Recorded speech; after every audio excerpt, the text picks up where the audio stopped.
But let's talk about these figures, though, from this climate conference, because this was supposed to be, the big one, wasn't it? This was supposed to be the one where they'd reinstate the Paris Accords. This was going to be the one where all the countries were going to come together. The world leaders were going to come up with a plan to safeguard the globe. But instead, it turns out the emissions are actually up. Yeah, so if we go back, I think 1995 was the first COP, Mike. So they've been having 30 years of this. I call it a big climate jolly because you touched on it in the intro there. So 13 kilometers of road, and they had to build it. But it's kind of the fact that they had to cut the rainforest down, cut these trees down, which soak up the CO2 in the first place. It's like somebody thought this is an absolute nut job in terms of doing this thing. But actually damaging the rainforest. Yeah. And also, they're all flying in on various different private jets. And, I think there's never been more private jets than the one they went to in Dubai. There were literally, dozens and dozens and dozens of them. Half the world's jets were at this bleeding conference. And you've written about this on your Substack. Tell people where they can find that, by the way. Yeah, so if Eddie over to statsjamie.co.uk, Mike, everything we talk about on the show, they'll all be appearing up there. Plenty of clips from me and you as well on there. So head over to statsjamie.co.uk, free for everybody. But what we've had, Mike, 95 to 2000 and where we are 2025 today, global emissions are up 60%. And I don't think Donald Trump even bothered attending this one, Mike. So all these leaders are flying in. Donald Trump's seen kind of the light in terms of the back end of this. And it's not just those delegates who fly in once. I think people were flying in because it's not a couple of days, these conferences, Mike.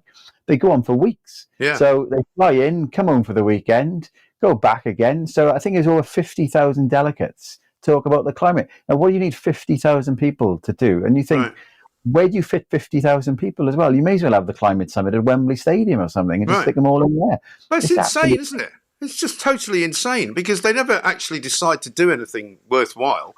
I mean, we've just found out from this government, haven't we, that, you'll basically have no advantage any longer if you drive an electric car because, in fact, you're going to be paying effectively road tax, whether it's pay per mile, even though they don't know how they're going to work that out, or whether they're going to start charging you to go into the congestion zones in London and in Glasgow and in Newcastle and all these places where supposedly you were getting exemptions, So it's no longer any use to have an electric car. So they've obviously worked out that that's not making any difference. And why, though, are the emissions actually up? And what's actually changed that's put the emissions up? Because according to what you've said, emissions are up 60%. And household bills for energy are going through the roof.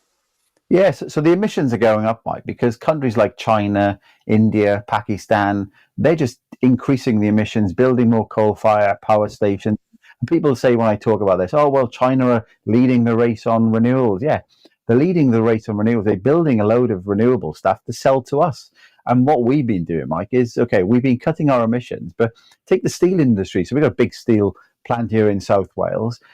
Loads of jobs have been lost there because our government says, we can't have the emissions in the UK figures on all of this. So what we've done, Mike, over the last 30 years, Europe in particular, not just the UK, is we pretty much outsourced our emissions. So what we do is we don't get the steel from, say, South Wales or other parts of the UK as much as we used to, but we still need steel. So what we then do, we basically go over to India and then we say, can we buy your steel off you, or China? Can we buy it off other countries? But still, basically, the emissions are still going up because it's a global problem. If you class it as a problem, there's a big debate of if it's a problem or not. But it's a global thing in terms of the CO2 emissions. So they basically create all the emissions over there. They send them back over here. So our manufacturing has been decimated. Mike, what does it mean for us? It means fewer jobs. That's why the old industrial heartlands of the UK are struggling, because we've outsourced so much of this stuff. Yeah. And then we basically outsource the emissions, outsource the jobs, then we buy everything back in. But when you buy the stuff back in, the money leaves the UK, so it makes us poorer. Yeah. And then on top of that, we've got the nonsense where we import gas from the North Sea, from Norway, but we don't get the North Sea gas ourselves because of the ideology of Ed Miliband. So and it's literally the gas that we're getting from Norway is literally being taken out of the seabed right next to where the fields are that we used to open and used to run and used to own. Yeah, and that's the mental stuff about it. So we've got some of the highest energy costs, especially on kind of when you're talking about businesses in terms of the business costs for them. So part of this whole kind of global warming conversations around net zero, and we just briefly talked about why is coffee so much higher, in the UK, we're so uncompetitive in terms of our businesses that everything goes up. When energy prices go up, everything goes up because everything generally involves some form of energy. So if we want to get the inflation down, which is good for the economy and good for people who are poorer, get the numbers down, get energy costs down. So importing this stuff, we should be utilizing our own natural resources. And why are we importing loads of stuff that's been produced abroad, where all the emissions are abroad? Produce it in the UK. Let's have jobs in the UK, more tax in the UK. This government, Mike, is just basically outsourcing everything. We'll have nothing left. You'll probably, within about the next couple of years, Mike, instead of being sat where you are now, you'll have to be sat in Thailand doing your show because you won't be able to afford with a camera on. That's what it's going to be like. It'd probably be a lot cheaper as well, yeah. They'll have forced loads more, hundreds of thousands of people out of here by then. But do you remember, you talked about the steel plant down in South Wales. Do you remember old Jonathan Reynolds, the fake solicitor? He was put in charge of British Steel. Do you remember when he was the Secretary of State for Business and Trade, right? Despite the fact that he's never run a business in his life, despite the fact that he spent 10 years lying about being a solicitor when he wasn't. I don't know if he's still in charge of British Steel, but if he's not, who is? Well, Mike, how many people in the cabinet have been in charge of, the kind of the areas?